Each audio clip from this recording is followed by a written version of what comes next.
Hello everyone, welcome to my channel. आज की video में हम देखेंगे कि हम अपने वेजिटेबल कंटेनर्स की मिट्टी को बिल्कुल आसान तरीके से ताकतवर कैसे बनाएं, जिससे कि जो हमारे वेजिटेबल प्लांट्स हैं वो पूरी तरह से खाद पर डिपेंड ना हों। अगर हम टाइम टू टाइम खाद नहीं भी डाल पाते तो भी हमारे प्लांट्स हेल्दी हों। क्योंकि देखिए, अब गर्मियाँ शुरू हो रही हैं और गर्मियाँ जैसे जैसे बढ़ेंगी, और ख़ासकर जिन लोगों ने टेरेस पर अपने प्लांट्स लगा रखे हैं तो बहुत ज़्यादा धूप हो जाती है, बहुत ज़्यादा टेम्परेचर बढ़ जाता है और तो हम बहुत ज़्यादा ध्यान नहीं दे पाते हैं। दिन में तो आना ही मुश्किल होता है, सुबह या फिर शाम को कुछ काम कर लो तो कर लो। और फिर अभी वेकेशंस भी शुरू होने वाले हैं, कहीं ना कहीं बाहर भी जाना हो जाता है, तो इतनी ज़्यादा प्लांट्स की केयर मुझसे तो देखिए नहीं हो पाती है। सुबह शाम 2 टाइम पानी भी देना होता है, पानी का काम भी थोड़ा बढ़ जाता है। तो अगर हम पानी ही दे लें तो ही बहुत है। तो क्यों ना हम मिट्टी को ही इतनी ज़्यादा अच्छी बना लें कि अगर हम उसमें खाद ना भी डाल पाएँ, यानी एक आध बार मिस भी हो जाए, थोड़ी सी हम केयरलेस भी हो जाएं, तो भी हमारे प्लांट्स बिल्कुल हेल्दी रहें और लगातार उनमें सब्जियां आती रहें। तो इसके लिए हमें मिट्टी पर काम करना होगा। तो देखिए, ये वाला जो कंटेनर है जिसमें मैंने मटर के पौधे लगाए हुए थे, मैंने आपको वीडियोस में देखे भी होंगे आपने, मैंने हार्वेस्टिंग भी दिखाई थी। हालांकि इस बार मैंने मटर बहुत ज़्यादा हार्वेस्ट नहीं किए, ज़्यादातर बंदरों ने ही कर लिए, पर कोई बात नहीं। तो देखते हैं कि अब इस मिट्टी को हम कैसे शक्तिशाली बनाएं, कैसे हम तैयार करें अब नई क्रॉप के लिए। तो देखिए, सारे प्लांट्स मैंने पहले जो मटर वाले थे वो निकाल लिए हैं और मिट्टी को हम अच्छी तरह से ऊपर नीचे करके गुड़ाई करके 2-3 दिन तो हम धूप दिखा लेंगे, ताकि अगर किसी तरह का फंगस हो तो वो दूर हो जाए। तो देखिए, मैं ऐसे इधर उधर से गुड़ाई कर रही हूँ रोज़ मिट्टी की। तो ये 2-3 दिन हो गए हैं और अच्छी तरह से जो मिट्टी है उसको धूप लग चुकी है। तो अगर आपके का कंटेनर छोटा है आप, या फिर आपके पास टाइम है इतना, तो आप पूरी मिट्टी बाहर भी निकाल करके आराम से मिट्टी को फैला करके और फिर उसे धूप दिखा सकते हैं। पर मैं तो ऐसा नहीं करती हूँ। काफ़ी बड़ा कंटेनर है, इतना अकेले से पूरी मिट्टी बाहर निकाल करके फिर अंदर डालना उतना मुझसे नहीं हो पाता है। तो मैं तो बस ऐसे ही उलट पुलट करके इधर की मिट्टी उधर करके थोड़ा सा धूप दिखा लेती हूँ। और अब हम क्या करेंगे कि ये जो मिट्टी है इसे हम एक साइड से इसमें थोड़ा सा हम गड्ढा करेंगे, यानी मिट्टी के जो एक तरफ की मिट्टी हटा लेंगे, थोड़ा सा हम गहरा गड्ढा जैसा करेंगे इसमें।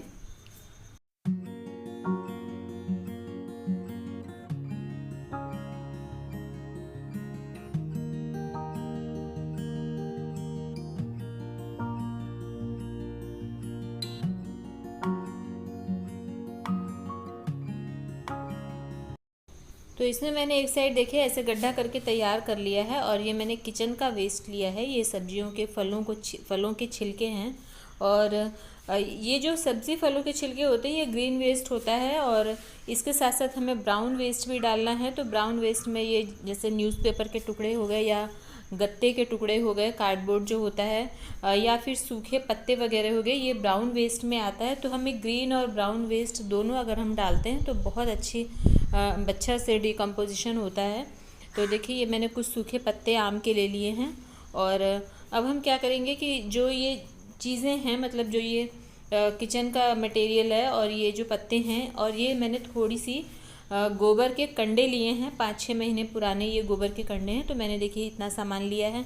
आप इसमें थोड़ी सी राख भी ले सकते हैं अगर आपके पास है तो, और आप थोड़ी बहुत सरसों की खली भी ले सकते हैं। हालांकि मैं तो नहीं मिला रही हूँ सरसों की खली वगैरह, मैं लिक्विड बना करके दूंगी बाद में।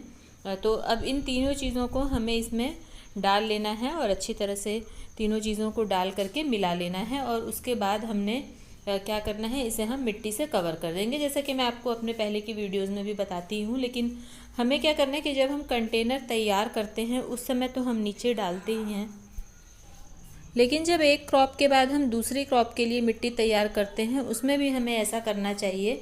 अच्छी तरह से सारी मिट्टी हम नहीं निकाल सकते, तो एक साइड से गड्ढा बना करके और आप इस तरह से इसके अंदर सब कुछ भर के और ऊपर से मिट्टी से कवर कर दें। अब धीरे धीरे क्या होगा, जब हम ऊपर इसके जो भी हम सब्जियां लगा रहे हैं, पहले तो हम सीड लगाते हैं या फिर हम छोटी सी पौध लगाते हैं, तो ये जो नीचे की ओर दबा हुआ है ये, इसको डिकम्पोज होने में 1-1.5 महीने का समय लगता है, इससे ज़्यादा नहीं लगता है, क्योंकि मिट्टी से हमने ऊपर से खूब सारी मिट्टी से इसे दबाया है। अगर हम अलग से कंपोस्ट बिन में कंपोस्टिंग करते हैं तो उसमें भी हम यही सब सामान मिलाते हैं, लेकिन उसमें बहुत ज़्यादा टाइम लगता है क्योंकि उसमें मिट्टी कम होती है। तो ये वाला तरीका मुझे ज़्यादा इजी लगता है। अब तो मैं 7-8 महीने हो गए कंपोस्टिंग अलग से कंपोस्ट बिन में करती ही नहीं हूँ। जितना भी मेरा किचन का वेस्ट निकलता है वो सारा मेरा ऐसे ही यूज़ हो जाता है। मैं किसी न किसी गमले में डाल ही देती हूँ, या फिर मैं नया अगर कंटेनर तैयार कर रही हूँ तो उसके नीचे दबा देती हूँ। तो देखिए मैंने एक तरफ से ये पूरी तरह से कर लिया है। अब देखिए दूसरी तरफ का बचा हुआ है। अब मैं दूसरी तरफ भी इसी तरह से गड्ढा बना लूँगी और दूसरी तरफ भी मैं ऐसे ही सेम किचन का जो कचरा है और कुछ सूखे पत्ते और गोबर के कंडे उसके अंदर मैं पूरा अच्छी तरह से मिला करके और उसे भी मैं मिट्टी से ठीक इसी तरह से कवर कर दूँगी। तो जब हम पौधा लगा लेंगे और पौधा हमारा 1.5-2 महीने में जब ग्रोथ लेने लगेगा, उसकी जड़ें नीचे की ओर जाएंगी, तब तक ये सारा खाद में बदल चुका होगा और बहुत अच्छा न्यूट्रिशन ये पौधों को देता है। मैं हमेशा ऐसे ही करती हूँ। मैं कई बार इस तरह से भी ट्राई कर चुकी हूँ और बहुत अच्छे रिजल्ट्स मिलते हैं। कई बार हम खाद नहीं डाल पाते तो भी चल जाता है। देखिए ये एक छोटी बाल्टी मिट्टी की मैंने निकाल करके रख ली है और इसे मैं दूसरे गमले में मैं यूज़ कर लूँगी। तो इस तरह से यूज़ करने से आपकी मिट्टी भी बच जाती है। ये वाली जो ये मिट्टी है ये मेरी बच गई है और देखिएगा मैं पूरा भरने के बाद पूरा मिट्टी का लेवल उतना ही आ जाएगा, क्योंकि जब हम देखिए छत पर हम गार्डनिंग कर रहे हैं तो बहुत ज़्यादा हर कंटेनर के लिए नई मिट्टी मंगाना भी पॉसिबल नहीं हो पाता है, मेरे लिए नहीं हो पाता। तो मैं इसी तरह से मिट्टी बचाती हूँ। जब हम इसको पूरी तरह से ढकेंगे और जब ये वाली क्रॉप हमारी पूरी हो जाएगी तो ये सब कुछ मिट्टी में बदल चुका होगा और मैं फिर से ऐसे ही करूँगी। मैं इसमें से गड्ढा करके कुछ मिट्टी निकाल लूँगी, जो मिट्टी मेरे दूसरे कंटेनर्स में यूज़ हो जाएगी। तो ये मतलब देखिए मिट्टी को न्यूट्रिशन भी मिल गया और हमारी मिट्टी भी बच गई और हमारे कंटेनर्स का वेट भी बहुत ज़्यादा मेंटेन रहता है, बिल्कुल भी भारी नहीं होता है। ऐसे करके जो खाद बनती है उसका वेट बहुत कम होता है और मिट्टी भी हमारी बहुत ताकतवर बन जाती है। देखिए क्योंकि सब्जियों की जड़ें जो होती हैं वो बहुत फैलती हैं चारों तरफ और बहुत नाजुक होती हैं।